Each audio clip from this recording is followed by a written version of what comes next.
Las 5 de la mañana, llovía y hacía frío. Me levanté, puse la pava sobre el fuego, dejé mate, yerba y bombilla a un costado y agarré el cepillo, el betún y la gamuza y como todos los días dejé todo preparado para que mi padre se levantara, se tomara unos buenos mates con espuma, se calzara los zapatos bien lustrados y se vaya a trabajar. Era un día como cualquier otro, pero ese día tomé la primera decisión importante de mi vida. Ese día decidí que debía hacer algo más, por mí y por ellos. No tenía bien en claro qué iba a hacer, y realmente si alguien me lo hubiese preguntado hubiese dicho que como deporte prefería el vóley, un visionario bárbaro. Hoy a los 50 años todavía me sorprendo a veces cuando cruzo gente por la calle que me mira como si esta no serían mis manos, como si esta no sería mi piel, como si la persona que les está hablando no sería yo. Y es el mito del éxito. Es el mito del éxito, se ver como algo raro, como algo extraño, como que no sos humano. Y justamente de eso me gustaría hablar con ustedes, compartir algo, contarles que hay 3 cosas que me han acompañado durante toda mi carrera. Son 3 cosas simples, pero que para mí han sido fundamentales. Tener un objetivo claro, la humildad y la disciplina. Objetivo claro, humildad y disciplina. Ese día de lluvia, yo focalicé mi objetivo. Y como les decía, no tenía bien claro qué iba a hacer, pero estaba decidido a intentar lo posible y lo imposible para forjarme un futuro diferente. En esa época, hace varios años, en la época del 80, 90, el 99% de los chicos que intentaban llegar a ser profesionales en el fútbol fracasaban. Yo estaba en la pensión de Newell's, estudiaba porque así me lo exigían y entrenaba todos los días, sabiendo perfectamente que solo el 1% de nosotros lo lograría. Y en la pensión éramos 8, así que no me daban las cuentas. No me daban las cuentas. 1 año y medio tardó mi primer contrato en llegar. 1 año y medio lleno de dudas. 1 año y medio sin saber si los eternos viajes en el norte, a Rosario, que en esa época le ponían 10 horas, si esos eternos viajes para ir a dormir abajo de una tribuna de cemento, abajo de una cama que no era de cemento, pero se parecía, a entrenar, a estar lejos de los amigos, de los padres, de mi novia, sin saber si todo ese sacrificio me llevaría a un logro concreto. 1 año y medio. Recién les había dicho que la expectativa de la carrera de futbolista era de 10 años. Así que yo ya había gastado el 15% del tiempo que tenía a disposición. Había que seguir. Entonces en Rosario conocí a uno de mis más grandes mentores, Marcelo Bielsa. No sé si les pasa, pero uno suele escuchar a las personas que admira, que respeta de alguna manera. Y yo había aprendido en mi juventud que debía escuchar. Uno de los momentos más esperados por mí cuando era un niño, cuando era un joven, era la sobremesa de los domingos. Ahí podía escuchar las historias de mis abuelos, de mis padres, de mis tíos, de los amigos de ellos. y siempre podía rescatar algo. Por supuesto que había infinidad de historias y muchas terminaban con un final feliz y otras no tanto. Y ahí aprendí a escuchar desde la humildad, porque ahí me di cuenta que yo no sabía todo lo que yo creía que sabía. Me di cuenta que escuchando desde la humildad, uno puede rescatar siempre, más allá de la persona que tenga enfrente, de su condición social o de su aspecto, siempre se puede rescatar algo. Y siempre mantuve esa humildad, ese aprendizaje.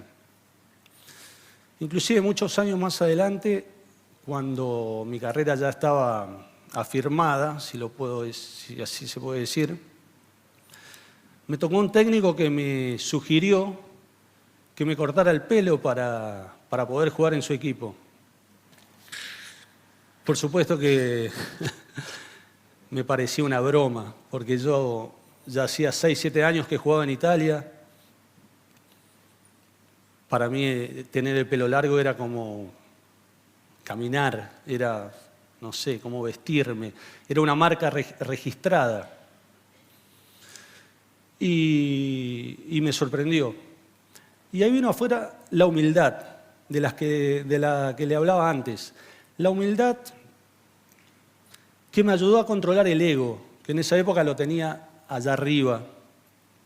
Había hecho un montón de goles, jugaba allá en la selección, así que uno tiende a volar. Así que esa humildad me ayudó a controlarlo y a decidir de cortarme el pelo, porque me di cuenta que mi objetivo era hacer historia en la selección. Y eso era mucho más grande que cortarse el pelo. Y más adelante también hubo un caso donde me ayudó mucho. Yo jugaba en la Fiorentina, vino la Roma a comprarme. En la Fiorentina yo era poco menos que un rey. Podía hacer cualquier cosa. Aparte de jugar mal, podía inclusive decir algunas barbaridades que nadie me decía nada porque ya me había ganado el respeto en esos 6 o 7 años que había estado ahí. Entonces la Roma, lógicamente, dicen, este está cómodo ahí, lo tenemos que entusiasmar, lo tenemos que incentivar. Así que me prometieron todo lo que se puedan imaginar. Me prometieron desde la cinta de capitán a la camiseta número 9, a un montón de cosas que es inútil nombrarlas. Pero me prometieron sobre todo pelear por el campeonato, que era una cosa que yo estaba buscando. Y ahí otra vez la humildad me jugó una buena pasada y me dijo, no vale la pena entrar a ese vestuario, a ese grupo de jugadores con la cinta de capitán, atropellando. Es mejor entrar como uno más, dispuesto a trabajar y aprender como todos los otros. Y entonces le dejé la cinta de capitán a Totti. Digo Totti, por ahí algunos saben de fútbol, es uno muy famoso, que en ese momento no era tan famoso, pero ya el capitán porque era un romano y nosotros jugábamos para Roma. Le dejé la camiseta número 9 a Montella y me enfoqué en mi objetivo, que era ganar el campeonato. Y era mucho más grande que una cinta o un número. No puedo decir que estas dos decisiones han marcado mi carrera, pero sí puedo decir que puedo afirmar que varias de estas decisiones sí lo han hecho. Hace un tiempo, no mucho, ahora 2 semanas volví de Europa. Me fui a hacer una prótesis a un tobillo. Por ahí los más veteranos, que acá no veo muchos, veo muchos jóvenes, pero durante mi carrera el tobillo fue mi punto débil. Siempre sufrí con los dolores de tobillos. Era un dolor... me estaba olvidando. Los más viejos por ahí saben que me dolía a veces el tobillo. Lo que seguramente no saben es que todos los días de mi carrera me dolió el tobillo. Ese dolor que es con mayúsculas, ese dolor que Cuando vas a apoyar el pie, cuando te levantás, estás esperando a ver cuándo te va a doler. Si te va a doler mucho o si te va a doler poco. Si te va a dejar ir al baño. Ese tipo de dolor.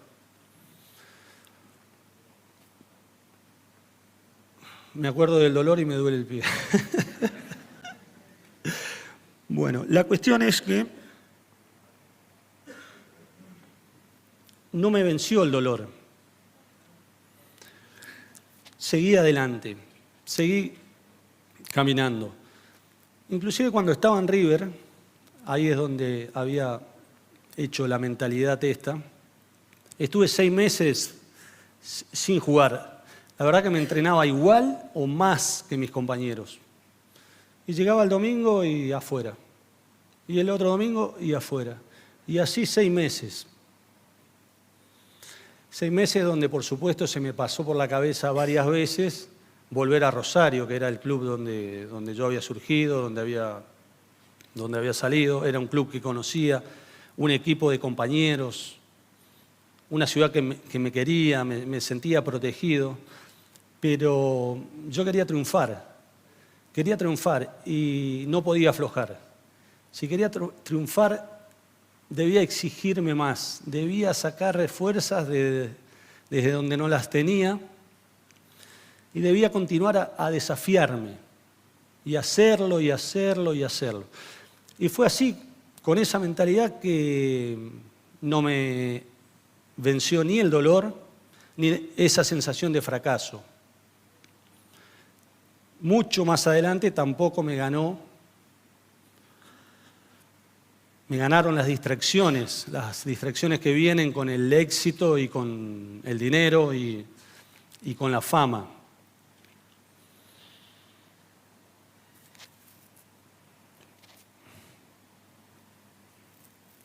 Estaba pensando esto y me emocionaba un poquito, pero eso es lo que yo llamo disciplina.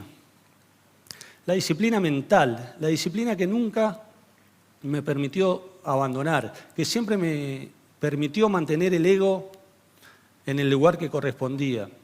La disciplina mental para seguir el objetivo que tenía allá arriba, la única cosa que me interesaba. La disciplina física para entrenarme a pesar del dolor del tobillo, para entrenarme como si fuese el último entrenamiento, como si no habría mañana. Disciplina. La misma disciplina que aplicaba todos los días para levantarme, preparar el mate y lustrar los zapatos. Gracias.